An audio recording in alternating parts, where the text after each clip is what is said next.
My Mount Everest is to help 1,000 real estate investors fund more deals so that they can improve the community and make it a better place. Your title company can be extremely amazing and help you throughout the process, or they can just be extremely not so helpful. And so it can either make or break the deal. I've had a EMD where I've had to switch title companies twice.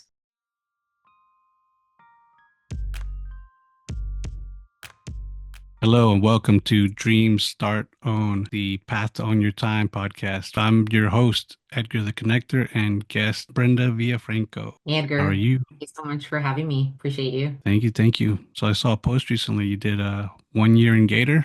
Yeah. You know what's funny about that post is that I actually did that post when it was the actual 1 year in 20, what was it? September. September was a 1 year anniversary. But I think someone went and searched me. And so then they commented. And so now it's like coming back. You know, like whenever you post on something and people see it on a thread and they're like, oh, congratulations. But it's already past the year. But I was like, that's cool. Like it provided business for me. I maybe funded an EMD from that. Awesome. Yeah. Fantastic. Yeah. So what's your job right now? What are you doing? So I'm full-time hospital administrator, and I do that full-time, 6 shifts out of the week, and then I'm off 6 days. So within those 6 days, I usually try to do all of my real estate and networking and anything that can either I can help solve more problems, or just meet new people and see if maybe in the future something can work out, or connect them to someone that, if I'm not the right fit for them, connect them with someone that can possibly help them. Nice. So you have your EMD lending, transactional funding as well. What other types of funding are you doing? Right now, I'm focusing on EMD. I would like to focus on this year just getting more double closing leads, just because it's the rate of them going through is higher than an EMD rate. Like EMD, you can get a lot of requests, but either they can't find an end buyer, or they weren't able to for whatever reason, like the deal fell through, and so the EMD doesn't actually go through. I can see why now, why people actually give up on it is because you either have to have a relationship built with someone that consistently gets deals and they know like they're pretty experienced in that area with either wholesaling or actually closing on deals for fix and flips. So most of the deals, probably like half of the deals actually fall through. For EMD funding, half your deals are falling through. And that's a big deterrence to people that are doing it because it's so easy to quit, right? Yeah, it's so easy to quit. But you know what I noticed is that all it takes is for one person that you meet, either whether that's network or in at a meetup, you meet them and all they can provide you with like 4 to 5 deals a month, right? And so I still think it's worth it personally. It's just so much easier once you have like the process in place and once you have that relationship built. But it does take quite a good amount of time, like in the beginning. Yeah, I know I've sent out a couple of messages here and there. I do post on Reddit. People ask me for them, and I do kind of like the funnel, not so much, but a little bit with the purchase contract that Pay says, hey, share the contract. He wants everybody to have the contract so EMD is protected and it's a legit contract. So I use Mhm. that to get people to get started. And then I also tell them, here's the EMD list when you are ready to get EMD, but I haven't had anybody come back for it. I got to get better at following up, I sending was them gonna say reminders. that. I was like, yeah, you want to follow up. Like it's pretty key to be honest. I've made it like a habit to whoever new that I meet, I'll follow up like within a week or so. And then from then on, just kind of you always want to be at the forefront of their mind, right? That you're marketing yourself. And so whenever they think of EMD or whatever, PML, whatever your marketing is, they'll be like, oh, I know he or she does this. So that'll be like I've gotten messages just from people saying like, oh, hey, I know you do EMD. Like, can you fund this? Is this something that's possible? So I definitely following up is definitely key. Yeah, I think in this industry in general, following up is the biggest thing. If you're not good at following up, you're gonna fail, and it's gonna deter you from continuing to go. And Yeah. little by little, I've been noticing it's not just for talking to agents or direct to sellers, that even EMD lending, funding, all that follow-up's important because top of mind, Yeah. out of sight, out of mind. No, absolutely. Yeah, I think maybe like having a system in place of like, oh, hey, I think now I understand like why people always use CRM systems, because then you can put like a reminder of, oh, I still have this lingering. Let me follow up with this person and seeing if they need any of my help today. It's good. It's an easier way. So what made you get into Gator? I think it was the only thing that for me at the time, and still is to be honest, was the most that can take my time the less in a sense, because I still work full time. And so I knew that if I did any other niche that I wouldn't have the time for it. And so then I'd probably be still at the beginning of those stages. Or maybe not, I don't know. But it was like the most, that's what made more sense to me at the time was, okay, if I have some liquid capital that I can just put to work while I still work my full-time job, then that'll be great versus like me trying to wholesale or me trying to fix and flip, because then you have to actually be out there in the field, trying to get good contractors. So for me, that was the most thing that made more sense for me. A little bit less hands-on and can be more remote than fix and flip. And yeah, Yeah. wholesale. Pace always says wholesale is a second job, is a full-time job. Yeah, it really is. But you can make some pretty good money. Yeah, for sure. I know some people killing it, and I know people that have taken a while to get their first deal. There's I so was gonna many. say it's like like you either have someone that has done really well, and then you have someone that like has been trying for like the past 10 months and like nothing. I don't know. I think it's just a matter of like maybe hanging around those people that are why are those people succeeding and you're not? Like what are you doing? Like what do you need to tweak in order for you to succeed at that? I mean, that's what I would do if I were a wholesaler. I don't know anything about wholesaling. I understand the concept of it, but if I were 10 months in and I hadn't gotten a deal, then I definitely would A, join a group or join someone that actually is successful at it and see what they're doing. Right. Joining a team is very important. I've noticed that trying to do this as a solopreneur, that I get easily distracted with shiny object syndrome, and being able to join a team, which I haven't been able to do yet, that I think that already has the systems and processes in place is huge to get you leveled up much faster than it is doing it by yourself and trying to make sure that everything that you are doing, you're doing it correct and that you are being consistent because consistency is the key, right? Yeah, yeah, no, definitely. You know Subto Drew, right? Yeah. Like he started a team. Well, he's had one for like, I don't know, since I've known him. But then now he wants to like scale that. And so he has a team of Power Hour where he actually charges a decent amount. Like it's not even a lot. But if you actually put in the work and show up like every time he has that Power Hour, I think it's like a few hours or so, then at some point you're gonna A, get better, B, get a contract, and C, split profits. And it makes it all worth it because you're getting all that experience with a group of people. Shout out to Subto Drew. Yeah, yeah, yeah. So I was like, oh, that's cool. Like, I think that's a good way to get in, and if you're serious about it, right? I think that's why he started charging an upfront fee was because he wanted like serious people. So Yeah, that's like the Costco effect, right? Sam's Club effect that Pace always talks about. yeah. Same thing. If people don't put money in, they're not paying for their attention. It's true. I think I've Yeah. done that myself. You give me something free and I'm like, okay, cool, it was free. But then if I have to pay for it, I'm like, okay, I'm gonna listen because I just paid a whole bunch of money for this. So Yeah. So if you whoever's listening to this, if people are charging you an amount that's not crazy, it's not because they're trying to make money from you. It's because you're going to be more engaged into it when you put money into it than somebody provided it to you for free. I know I had that mentality. It's like, why don't they give it to me for free? And then when I start making money, I'll pay them back. But most people aren't going to take that step if they're not paying for it up front. yeah, no, definitely. I think we've probably all had that mentality. Like if you would have told me this 5 years ago to pay for a mentorship, I would be like, I'm not paying that much for a mentorship. I can do this on my own, but it really is worth it. You have an amazing community, and if you need help, I feel like everyone has their own niche. And so you can either, if you need help with this, you have someone there. If you need help with that, you have someone there. And so I think that's probably the extreme. If you want to skip stints in the sense of like years of having to learn something, then definitely pay for it. If you want to do it on your own and it takes you 10 years, then go for it. But I'm not trying to take 10 years, so I rather just pay and try to learn as much as I can with the people that already experienced those mistakes. Yeah, great points there. I was talking to somebody else about when we bought a house back in 2002, saying we are going to rent it in 4 to 5 years, get into real estate, be a real estate investor. And it took me 20 years to get started Yeah. just because of life and not knowing about communities and getting into it. Bigger pockets. I know so many people talk about bigger pockets, but I never got into bigger pockets. Me either.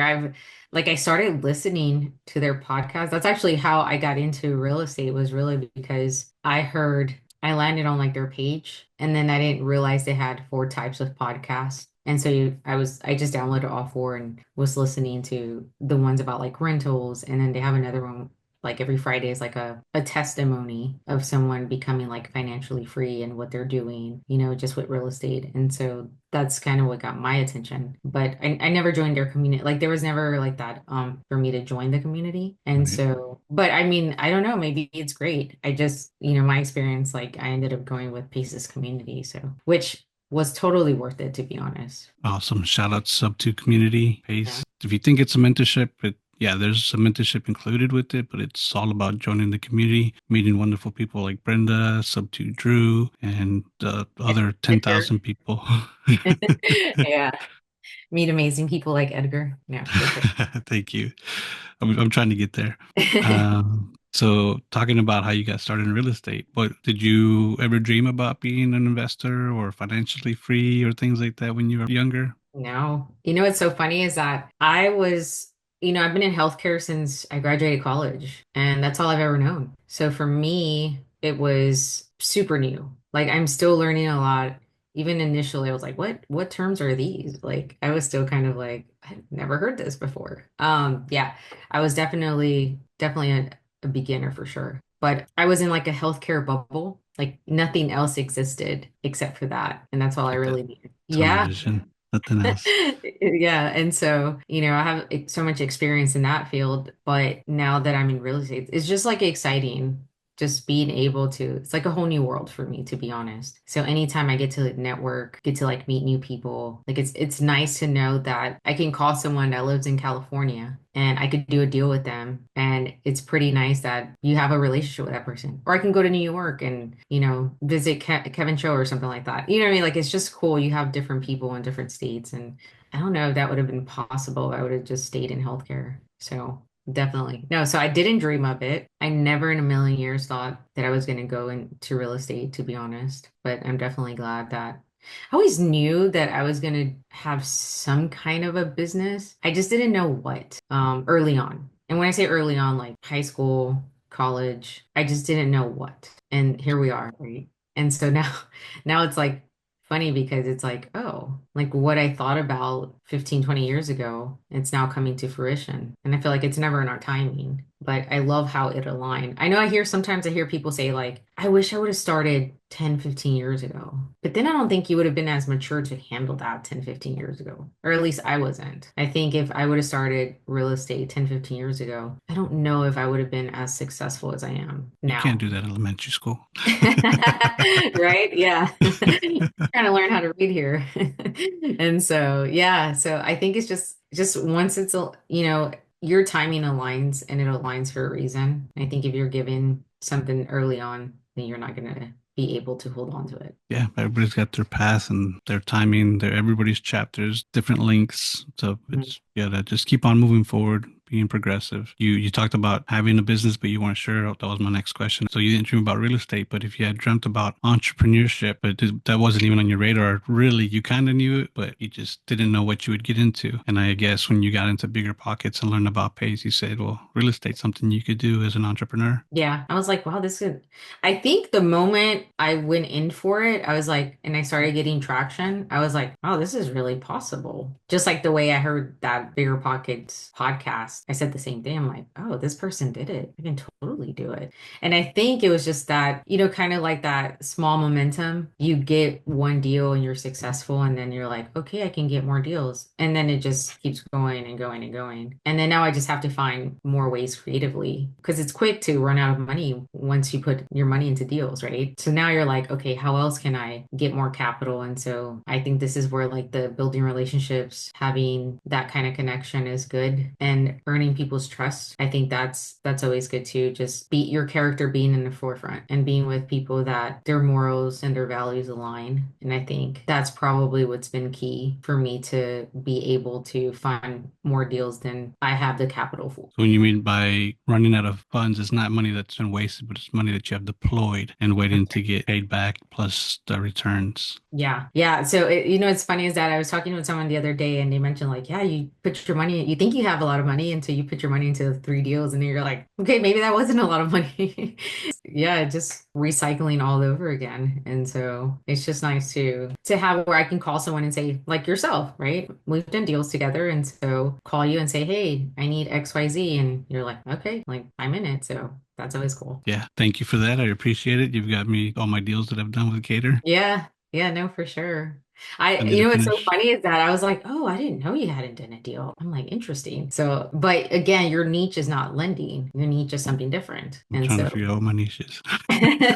and so Like, I want to I do think this. I want to do that. yeah, you just have to narrow down what you really want. Because sometimes I get that too. I get the shiny object syndrome. I listen to a story, a success story, and I'm like, maybe. And then I'm like, no, like just stay laser focused here. Like don't get out of it. And so yeah. Yeah, it's the key, laser focus. So talking about like funds, it doesn't take a lot of funds to get started as a Gator lender. So if somebody has, what's your minimum lending that you've done so far? 5,000, 2,500. So yeah, you don't have to have a lot, but even if you didn't have a dollar, it doesn't matter. If you find a deal, find a lead and send it over and it's a good lead and I fund it, I'll just split my profit with you. So, I mean, you don't really have to have money. When people say they have to have money, it's just an excuse. Like, you don't have to have money. There's other ways to make money. Say someone's going into foreclosure, your neighbor, you bring that to someone, and if they work on it and able to help that neighbor, you're going to get money from it. So there's different ways to make money in real estate, and it's not the only, you don't have to have money. If you have it, amazing, but you don't have to. You dropped some great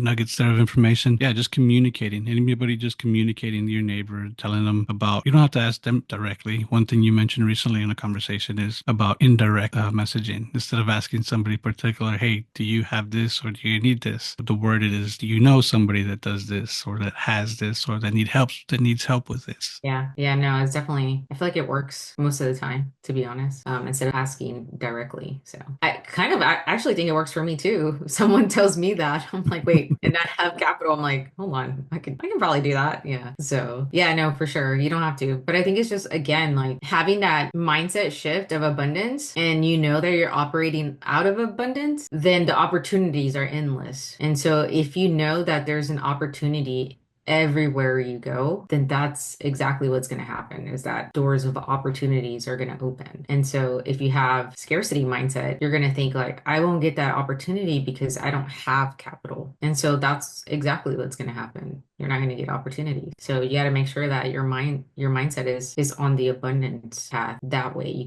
you're always looking like you don't have to, everywhere you go, there's an opportunity. Yeah, fantastic. Mindset is the biggest thing that unfortunately people aren't, they don't break free from it. They don't learn from it. It's not taught in the schools. And if your friends aren't doing it, then you're not going to do it. You have to break out of you got to get outside the box Yeah. to, With this to get there. Which is why community is so important. Because someone will mention, hey, you don't have the right mindset. And then you're like, wait, what? Then you start like getting aware of yourself. And I think that's key. Most people on earth are usually not self-aware. And so the ones that are always working on themselves. So like I didn't know per se I needed a mindset shift. But then I realized it because I was like, oh, maybe I should get a mindset coach. And I did. I hired one last year and it was amazing. And so now I just work on those things. And when I'm around people that don't have that same abundant mindset, I can see the difference. And I'm almost like, I need to go back to the people that have this mindset shift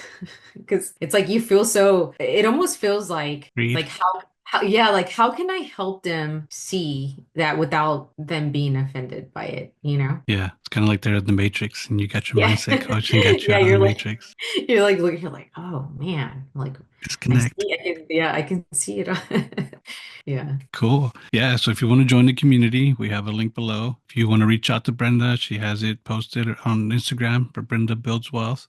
Reach out if you have a deal that you need funded. If you know somebody that has a deal that has funding, you don't have to be the fix and flipper. You just have to be the connector, make the introduction. If you have a little bit of money, a lot of money, Brenda can help you invest it and get returns. She's helped me. We've done 5, 6 deals already in the last couple of months, and they've all gone great. I don't have an affiliate for Brenda. If not, I would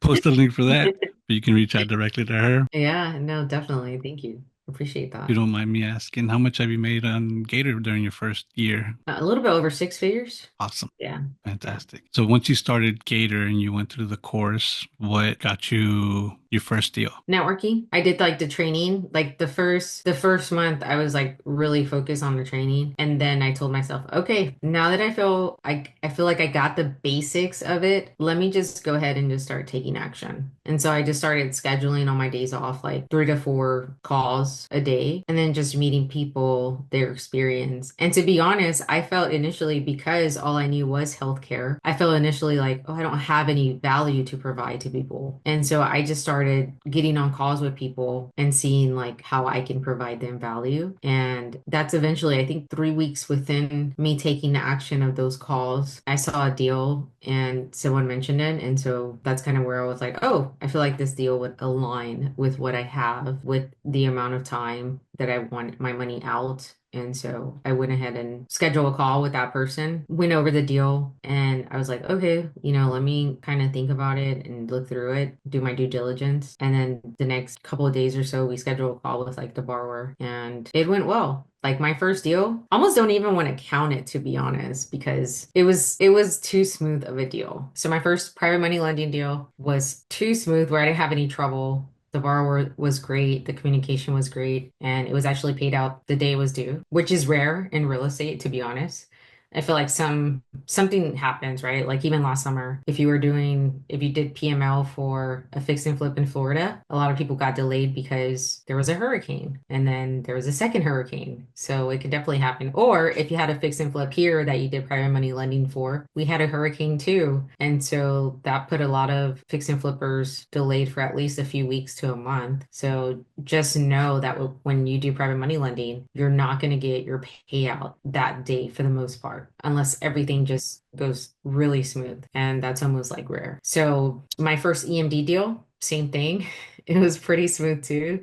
So I almost don't even want to count it because the title company was great. The borrower was great. I submitted my EMD, made sure that my funds were secured regardless and that I would get paid out, to the same bank account that I wired from. And yeah, within 6 days, they closed and I got my payout. So that's one that I wouldn't count either, almost because it was too smooth. And EMDs don't go as smooth as you think. And so it's all about communication. I will say that the communication for EMDs, your title company can be extremely amazing and help you throughout the process, or they can just be extremely not so helpful. And so it can either make or break the deal. I've had a EMD where I've had to switch title companies twice because they did not want to allow the money to come back to me. And so they're like, no, if the deal goes through or not, it'll still go to whoever signed. We're not going to sign your agreement. And so I told the wholesaler like, hey, two things will happen. Either A, I don't fund for you, or B, we move to another title company that will do the agreement and be okay with that. And so, yes, you just have to pivot. Definitely every EMD that I've done is always a nice learning experience for sure. And private money lending too.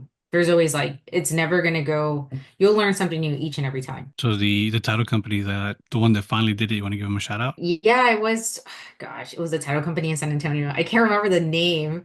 But you know what's funny about that deal is that I had previously done the previous one that said no. I did a deal with them like a few months back. So I'm like, the escrow officer was just not budging. So I'm like, I just did a deal like 3 months ago with you guys and I got my money back. So that was super strange. Yeah, we had a situation, my first wholesale deal we did, a title company in Houston. You're based out of Houston as well. They were like okay with it at first, but then there was like a couple of assignments and they didn't want to do it anymore. So we used the same title company, but the office in Austin and no issue. So Crazy. it's Yeah. weird. Same title company, but I now think it's, Now with Get Creative, that should all be out of the yeah. window. That issue should be gone. Get Creative, title, and escrow. That'd be my future goal, divert everyone to creative title and escrow. Once it gets up and like truly goes running, right? Is nope, just send it there. They know what they're doing. They work with creatives on the creative side, so it'd be nice. Yeah, that's how another way that we are partners, right? We're both part ownership of Get Creative Title and Escrow. Yeah, that's pretty awesome. But I was listening to you saying calls. You started making calls for EMD. People listening to this, they can ask, well, who did you call? So what were the people that you were targeting for your EMD lending, for your Gator lending in general? I like to target wholesalers. So I usually try to do some outreach on Facebook groups and just try to see who I can connect with and then like hop on a call to see how my process works so that they're not having false hope. I think a lot of people see it like, oh, hey, I need an EMD funded. And then it's like, that's it. Like they're so focused on themselves that they just think just because I said, yes, send me, everything, then they're good to go. And it's like, no, like you still have to look at contracts to make sure. A lot of the times you'll get people that will submit for their team. And it's like, no, I need whoever is on this LLC to submit this. And so just different things like that. You'll notice like, and then they're like, oh, you can't fund today. And I'm like, the cutoff time is usually 3 p.m. Eastern. So and then once I get introduced to Title, saying that I'm going to be the one providing the EMD, sometimes Title will take their sweet little time and reply back at 3 p.m. Yeah, it looks good. Like, that's fine. And then you're like, I can't fund this now because you're not going to get this until tomorrow. So, and then they're like, dang, that sucks. But yeah, just little things like that all equal. Yeah, if the paperwork looks great, if Title signs contracts within a few minutes, sure, I can fund it, but it almost never goes that way. I think title's the biggest delay about it closing on time. Yeah, for sure. These wholesalers, how were you finding them? From just your networking events or was it online? Online, in-person meetups, just different communities, Instagram. Like, I don't really have too many on my Instagram, but I do notice that people send me more volume on Instagram just because Quick, of the marketing that I do. nice. So Instagram's working for you to get hits. Yeah, I want to get into Facebook. I just not a fan of Facebook, but I need to for sure. Well, it's pretty easy. So are you doing it from your phone? No, like I know how to use it, but I feel like for Facebook, like if I post like I make sure that my Instagram stories are connected to my Okay, Facebook. yeah. So like that part's done. But if I actually want to get traction and marketing on Facebook, it's not like Instagram where I can just like make a post and do like a carousel versus like Facebook. You have to like write this whole entire like paragraph for marketing. And I think that's the part that I'm like, "Ugh, I'd just rather not. But I'm sure if I did it, I probably would get more traction too. I should add that on my to-do list for this year to do more on Facebook. But I wanted to conquer just one social media because my next social media is really going to be YouTube. Yeah, way to go. April's gonna be your goal to start your podcast, right? Yeah, I'm going to shoot for that April 1st. Hopefully no one Yeah. thinks it's like an April Fool's joke. I'm going to be like, no, guys, this is really starting. That'd be funny. Yeah. Psych, I did one. Hey guys, I did one episode. No worries. Well, I mean, you got practice. You've been on like 50 episodes already with different people. Yeah, no, I'm actually excited just because it's nice to bring on people that can bring some value, but also learn from them too. So I think that'll be cool. Fantastic. Do you have a name for it yet? Building wealth with Brenda. There you I go. was just gonna keep it, yeah, the same, but I want like the logo to be, I want it to be like graphically designed. Yeah. Yeah, I didn't and come have up it. with my name till we were in Boston, and I think I'd already I recorded remember. 2 episodes. Yeah, I remember you were like, "Hey guys, I think I'm gonna change my name," and we're like, "Really? To what?" And then you're like, "Edgar the Connector," and I'm like, "I like it." Yeah, Cool. That's good to know that you remember. yeah, yeah, I remember that. What advice do you have to somebody that wants to get started in any entrepreneur, not just skaters? Just do it. Like you'll learn from like your mistakes. You're like, oh, I should do that. But I really, honestly, I really think for someone that truly wants to get started, join a community because then you'll have a lot of people that are actually doing it, doing the thing that you have no choice but to be like, dang, they're like doing it. So then you get motivated to do it and you don't have a reason to like stall yourself. When you do it alone, it's like a little bit more, you either A have to have a lot of discipline for it. It's kind of like going to the gym. Like I go to the gym consistently, but right now I'm currently like in an accountability group. And one of my goals this year is to get 7 to 10,000 steps a day. So like yesterday, I did a lot of like work with my computer. And so I was like, oh dang, like it's already getting to like 4 o'clock. I need to start on my steps. And so I took two 30-minute phone calls while I walked on the treadmill. Because I was like, I didn't even want that accountability. Like, where at 9 p.m., I would send a screenshot of, hey, I got between 7 to 10,000 steps. I didn't want to be like, I didn't get them today. So I was like, no, I'm going to do it. So I jumped on 2 calls. Then after those two calls, so I did like what, a mile and a half, something like that, because I didn't want to be out of breath for my calls. And so I just wanted to walk. And then after that, I went to the gym. And then when I came back from the gym, I wanted to hear a Zoom call. And so I was like, oh, you know what? This Zoom call is only 40 minutes. Let me jump one more time on that treadmill and just walk. And so I was able to do 9,000 and some change on steps. So I was like, oh, cool. I met my goal. So yeah, so if I wasn't in that group, I probably would have just been like, oh, it's too late in the day. At least I got the gym in and that's it, right? Definitely accountability is key for sure. Awesome. You got your steps in. I saw your post yesterday. And yeah, accountability, I think, is the biggest thing. Like you said about the gym, having somebody that holds you accountable. Pace talks about it, having somebody accountable. One thing, too, about joining the community, either be Gator or Subto community, you can join with the partner. I think the trick is to get you and your partner in an LLC and Mm. then join so then you can split your costs. So you both get it for half the cost because now you're splitting it. So Subto, if you really want to get into the larger part of the community with purchasing houses and Subto and wholesaling, subtelling, and then Gator, if you can have less time to invest in it. It still takes time. I'm not saying it's no time, but you want to learn the movement of money, either your money, somebody else's money, and how to protect yourself and whatever money that you're putting into it. Yeah,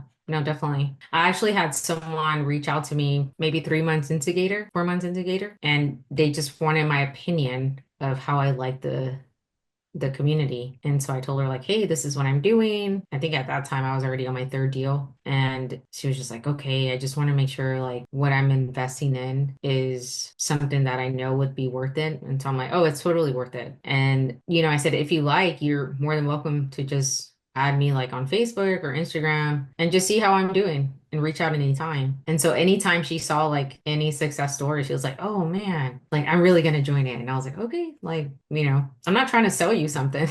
Like I'm really just trying to help you. And I think finally after what, a year, December 31st. I don't even remember it because it was New Year's Eve.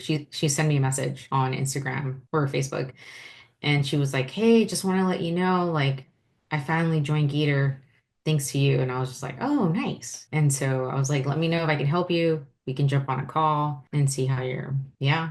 I forgot I even sent her like my referral link because I sent it to her a year ago. Oh, And wow. so yeah, I know yeah, it was like a year ago.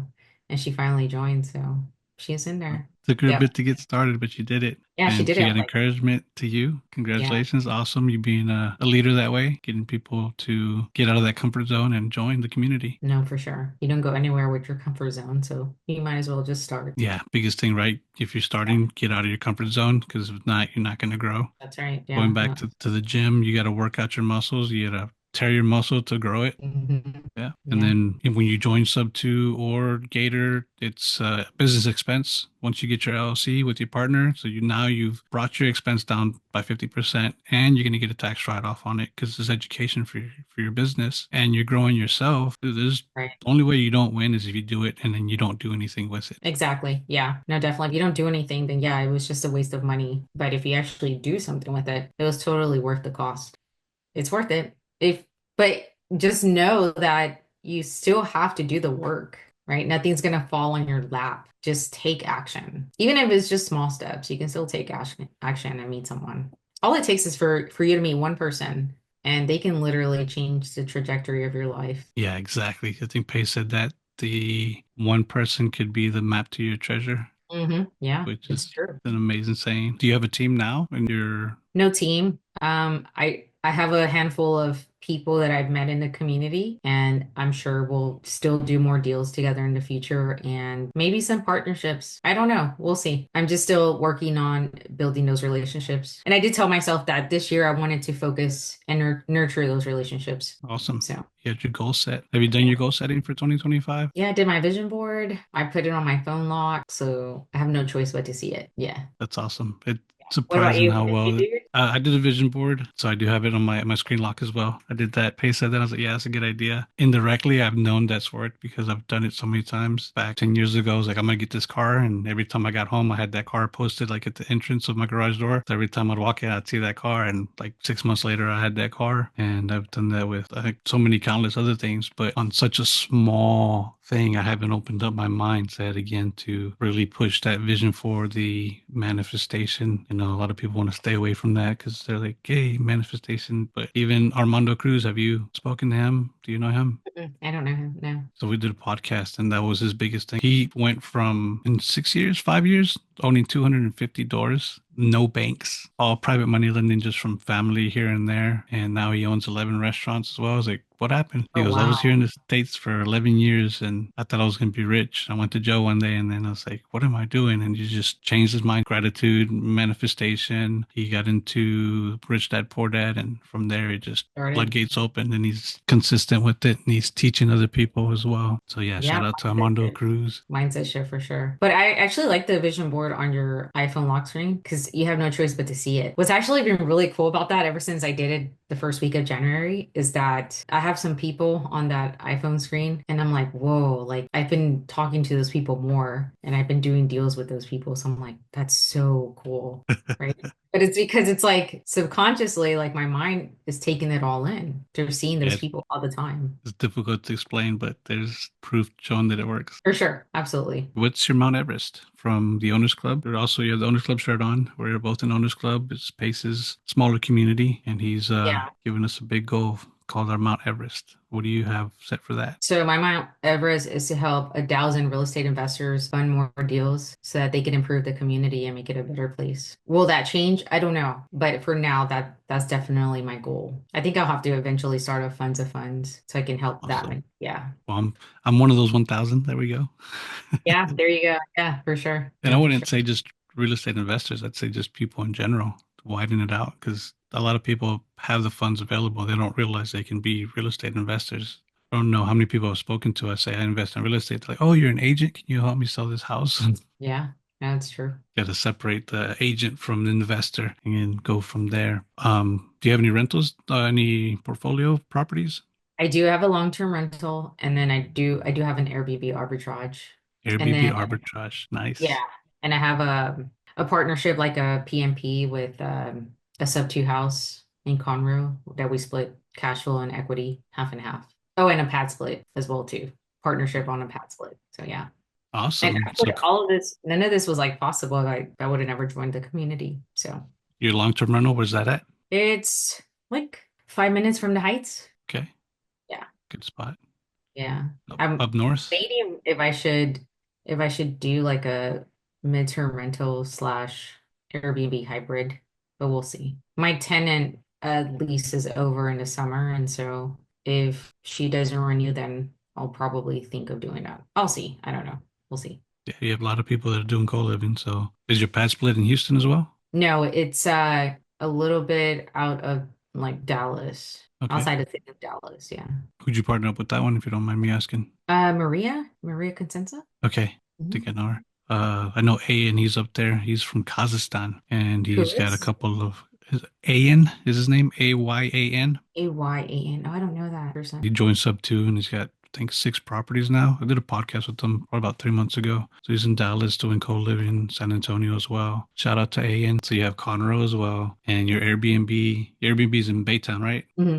Hmm. Are you Yeah. doing just a full house still, or have you changed Yeah. it to a rent by the room? No, I'm still doing a full house. Yeah, I don't know because it's honestly it's my most passive as I can practically get it to. So I have my cleaning team established and I have a team that handles like the messages and the bookings and I'll just leave it like that for Yeah. now. I would suggest just your team that manages it for the days that are not busy Mhm. to open up bedrooms to rent it one at a time, like 5 days at a time, because you have so many refinery workers there in Baytown that'll rent Monday through Friday, and then your cleaning crew only needs to go clean in between the common areas. Got it. That's a good idea. Okay. Um, Yeah, no, I'll bring that up to them. Yeah, I did that for Lorena Ortiz. Mhm. She's in Gator as well in Sub 2, and she has a house in Baytown, but on the east side. So further out, she's like 30 minutes the other side of Baytown. And she was trying to do sober living, and we changed it to Airbnb, and she was able to get 8 rooms filled out in 2 months. Oh, wow. That's awesome. Yeah, just because there's so much plant work out there. Exxon's the largest refinery. They have the largest refinery, I think, in the world there. Okay. Yeah, no, that's cool. For sure. I do get a lot of workers, so that I do. But they all come in like it'll be three at a time or something like that. Yeah, but you Yeah. can rent them out and get two per room easily. That's what she said. She had one bedroom at a time. And then people were asking, hey, do you mind if I put an air mattress and have somebody else stays with me in that room? And there's coworkers sharing rooms trying to save costs. Okay. Yeah, no, definitely. I'll keep that in mind. We'll have to talk about this offline. Yeah, for sure. What do you need help with? What can somebody help out? Honestly, just if you want to collaborate with me, bring me some transactional deals, double closes, EMDs. I'd love to collaborate on those and again split my fee half, 50-50. So love to do that. Awesome. And the best way to reach out to you is on Instagram. Yeah. Instagram's the best place for me at Brenda Builds Wealth. And so send me a message and yeah, we can always hop on a call. Fantastic. When are you going to start getting the team? Remember Dan Martell said, if you don't have an assistant, you are the assistant. That's true. True story. Yeah, well, I got my bookkeeper, so I think once I get some clarity on that and do my taxes and so on and so forth, then I think I'll probably see what would be like the next best thing for me. I know what's been holding me up at first was I didn't want to, I was like, can I afford to pay an assistant 40 hours a week? But after speaking to Rinda Emick, she reminded me that it doesn't have to be a full-time person. It could be a part-time person or even a virtual assistant doing that. Yeah. So she I had a good conversation with her, not on a podcast yet, but that's also good, like a fractional assistant, fractional operator. And I always forget about that. Every time I'm thinking it, my mindset keeps on thinking 40 hours, full-time employee when I can do a part-time employee to help out scale the business. No, definitely. I think for now I'd probably just need like a fractional assistant. I don't need anything like huge. Maybe if I had more deal flow, then for sure. Besides PML, are you looking for more properties? That's a possibility. I won't really know into the summertime. Yeah. What's going to happen in the summer? See my KPIs, how I'm doing. Okay. Yeah, How are you tracking your KPIs now? I am. Yeah, because I'm like, I'm not doing enough outreach. So I'm like, that's what I need to do is double down on that. And that's all through networking, right? Yeah. Cool. Yeah. Cool. Any questions for me? No, we just need to collaborate some more. Yeah, I'm working on it. I have one investor that I've delayed. I did that deal that you sent me. Well, actually, the connection you gave me with Alex, so I'll pay you a fee from there. Got a person from outside the community that's going to invest 5,000, but I haven't been able to put together the JV agreement to them, and I'm doing it all backwards. I should have gotten a TC or somebody to help me out. And just Oh, yeah, I didn't. Huh? For the JV agreement? Yeah, because they're outside from the community. They don't really know the money's supposed to go to title and things like that. I've already explained it to him, showed him the pitch deck. He wants to do it, but I haven't sent him the paperwork so we can get he's only doing 5K out of the 15K, but we're Mhm. getting good returns there for 6 months. Yeah. Yeah, no, that's cool. That's exciting for sure. So with Owners Club, Gator, Subto, any other groups you're in? That's it for now. I mean, I think I'll look into another one this year. Maybe we'll see. Yeah. I think I just need to narrow down to know the expectations of that group and like what I'm gonna learn from it. So Yeah, for sure. There's so many that are difficult to know exactly what they offer. A lot of pitch and sell at the front, but then they don't deliver what you hope. yeah, no, for sure. Cool. Thank you for coming. Hey, who's ever watching this, please subscribe. It doesn't cost you anything. And reach out to myself, Brenda, if you want to join the community. Both of us have affiliate links to help you get on your way, and we're happy to talk about our experiences there and go from there. Thanks for having me, Edgar. Appreciate you.